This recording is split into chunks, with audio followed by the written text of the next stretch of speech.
Hello, everyone. Welcome back to English with Cheri. I'm your host, Cheri, and okay, today we have a topic that I think a lot of people are going to relate to. I mean, really relate to. Right, Nick? Yeah, absolutely. And honestly, I was thinking about this topic on my way here today because, I was already tired. So, great timing. Great timing. So, today's episode is called I'm Always Tired After Work. And I think so many people feel this way every single day. You finish work, you come home, and you have nothing left. So true.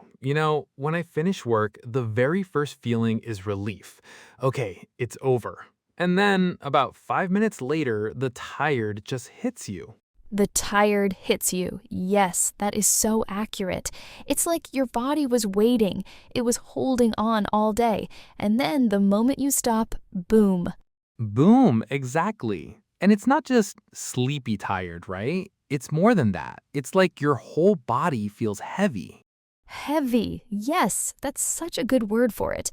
Your arms feel heavy. Your legs feel heavy. Your eyes feel heavy. Your eyes, yes. And actually, I think the worst one is when your brain feels heavy. Like you are not physically tired, your body is fine, but your head is just full. Oh, totally. Full and slow. Like your thoughts are moving through mud or something. Through mud. I love that. Yeah. We call that being mentally tired, or you can say mentally exhausted. And exhausted is a stronger word than tired. It means very, very tired, like no energy at all. Right. Exhausted. I feel exhausted every Friday afternoon, without fail. Every Friday. Well, I feel exhausted every Tuesday, so. Tuesday? That's early in the week, Sherry. That's not a good sign. I know, it is not great, but you know what? I think it's normal. And that's kind of the whole point of today's episode. Being tired after work is really, really common, and there are different reasons why it happens. Right. So, what are the reasons for this? Why do people feel so tired after work? Okay, so the first reason is physical work. If your job is moving things, standing all day, walking a lot, carrying things, your body gets tired. And that one is pretty easy to understand, right? Yeah, like a nurse or someone who works in a shop or a builder. They are on their feet all day. On their feet all day, and at the end of the day, their legs and feet are really sore. Sore means a little painful, like my feet are sore. It's a very common word. And then there's another kind of tired too. And honestly, I think this one is harder to deal with. It's being mentally tired. Like if you sit at a computer all day, or you read a lot of emails, or you have to think very hard for a long time, your brain gets tired, not your body. Yes, and I think people sometimes don't understand that. They think, well, I was just sitting at a desk. Why am I tired? But thinking is hard work. Decision making is hard work. That's so true. And talking is tiring too. If your job involves talking to people all day, like customer service or teaching, you come home and you just don't want to say a single word. You want complete silence. Complete silence. I have a friend who works in a call center. She talks on the phone all day, and when she gets home, she says, please, no noise, no talking, nothing. And honestly, I totally get it. That's so relatable. I mean, even meetings, if I have 3 or 4 meetings in one day, by the end, I'm just done. Done. Ugh, I love that word. I'm done. It's very informal, but very natural. It means I have no energy left. I'm finished for the day. Yeah, just done. Nothing left. You can say I'm done, or I'm finished, or even just that's it for me today. Good phrases. Yeah. Okay, so we have physical tired and mental tired. But I want to talk about one more thing that makes people tired, and that is the commute. Oh, the commute, yes. For people who don't know, the commute is the travel to work and back home, by train, by bus, by car. Right, and some people have a very long commute, like 1 hour or even 2 hours each way. So that's 4 hours of traveling in one day, on top of 8 hours of work. And it's exhausting because those trains are so crowded. Too many people, it's noisy, it's hot sometimes. You're standing, you can't really relax. Crowded is a good word here, by the way. It means there are too many people in one place. The train is crowded, the bus is crowded, and that can really drain your energy. Right, and drain your energy means your energy slowly goes away, like water going down a drain, just whoosh and it's gone. Gone, yes. And I think there is one more reason too: stress. Like if you had a really difficult day, or your boss was not happy, or something went wrong. And the worst part is when you leave work, the stress doesn't always leave with you. Your body goes home, but your brain is still back at the office, still going over the problem. Right, and that's what we call not being able to switch off. Switch off means stop thinking about work, turn your brain off, kind of. Good point. And when you can't switch off, your brain keeps working even when you're resting, so you don't really rest, and that's why you stay tired. So, what do we do about it? Are there simple things we can do to feel better after a long day? Yes. Okay, so this is the part I really wanted to get to. Tips. Simple tips. And I mean really simple, nothing complicated. The first one is go for a short walk, even just 10 or 15 minutes outside.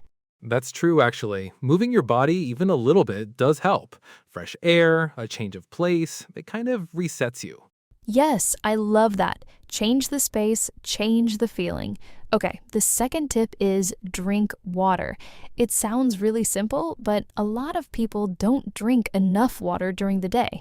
Oh, really? And that makes you tired? It can, yes. Even being a little bit thirsty can make you feel more tired and harder to focus. So when you get home, just have a big glass of water. Easy, free, and it works. Okay, I can definitely do that. Walk and water. Got it. What's the third one? Okay, the third tip is my favorite. Do something you enjoy, something small. It doesn't have to be big.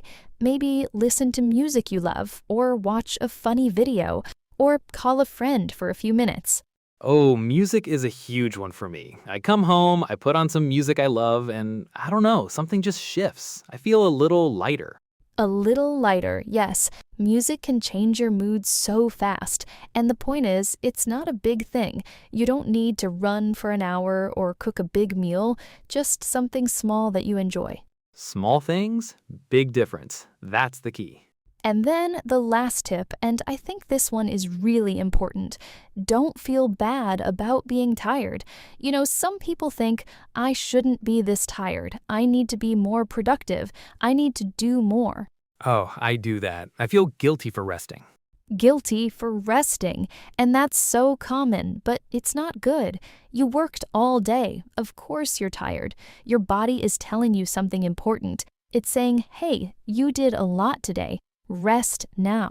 Rest now. Listen to your body. I love that. It's such good advice and yet so hard to follow sometimes. So hard to follow, I agree. But we can try, right? Okay, so let's also talk about sleep, because I think sleep is a really important part of this conversation. Oh, yeah, for sure. Because sometimes you feel tired after work, and then you sleep badly, and the next morning you're still tired. It's like a circle. A circle, a cycle, yes. You're tired, you sleep badly, you wake up tired, you go to work tired, you come home more tired. And it just keeps going. So, how do we break that cycle? Well, the first thing is sleep quality. And that means not just how many hours you sleep, but how well you sleep. Good quality sleep is better than many hours of bad sleep. Quality, not just quantity. Yeah. And one of the biggest problems with sleep quality is the phone. Looking at your phone in bed before you sleep. I am 100% guilty of this. I tell myself, just 5 more minutes. And then suddenly it's midnight and I've been watching videos about, I don't know, random things on the internet. But going to bed and actually sleeping are two different things, right? Yes, that is such an important point. Going to bed is not the same as sleeping. You can be in bed for 8 hours and only sleep for 5. So the phone has to go away. Easier said than done. And hey, easier said than done is a great English expression. It means something is easy to say, but hard to do. Okay, another question. What about when you feel tired but still have things to do at home, like cooking dinner, helping your kids with school, cleaning? Oh, that is so real. Because life doesn't stop when you leave work, right? You come home tired, but the house still needs attention. Dinner still needs to happen. Yeah, the fridge doesn't just magically fill itself. It really doesn't. I wish it did. But I think the key is to be kind to yourself in those moments. Dinner doesn't have to be a big meal every night. Sometimes it's simple food, and that is completely okay.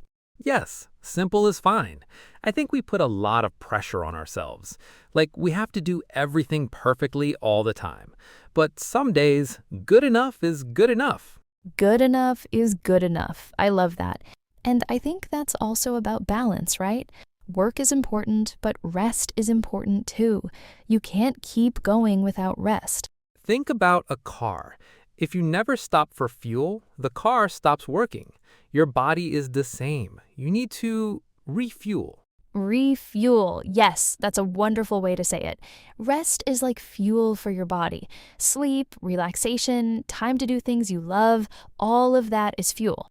And without it, you run out. You're empty. You're running on empty. That's actually another great English expression. Running on empty means you have almost no energy left. You're still going, but barely.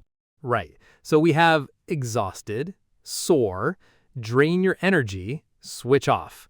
All very useful everyday English words. Real conversations. That's the goal of this podcast, right? To help you sound natural, to help you talk about everyday topics with confidence. And today's topic, being tired after work, is something everyone understands. Everyone, no matter where you are from, no matter what language you speak, tiredness is universal. Okay, so let's do a quick summary of everything we talked about today. Ready, Nick? Ready. Let's wrap it up. So, today we talked about being tired after work. We said there are different reasons. Physical work makes your body tired, mental work and lots of talking makes your brain tired, a long commute drains your energy, and stress keeps your brain working even when you want to rest. And all of those are normal, very common. You are not alone if you feel this way. And for tips, we said go for a short walk, drink water, do something small that you enjoy, don't look at your phone before bed, and be kind to yourself. Be kind to yourself. That's the most important one, I think. It really is. And we learned some great vocabulary too. Exhausted, sore, to drain your energy, to switch off, running on empty. Easier said than done. All wonderful, useful phrases. Write them down, listeners, or say them out loud. That's the best way to remember new words. Use them. Thank you. All right, everyone, that is it for today's episode of English with Cheri. Thank you so much for listening. I hope you learned some new words, had a little laugh, and felt less alone in your tiredness. And remember, every time you listen to this podcast, your English is getting better, even when you are tired, even when you only understand half of it. Keep going. Keep going. We are so proud of every single one of you. New episodes come out every week, so come back and visit us. And if you want to practice even more, listen to this episode again. You will hear new things the second time, I promise. All right, everyone, take care of yourselves. Rest well tonight. Drink your water. And stay away from your phone before bed. We'll see you next time. Bye for now. Bye, everyone. See you soon. Take care.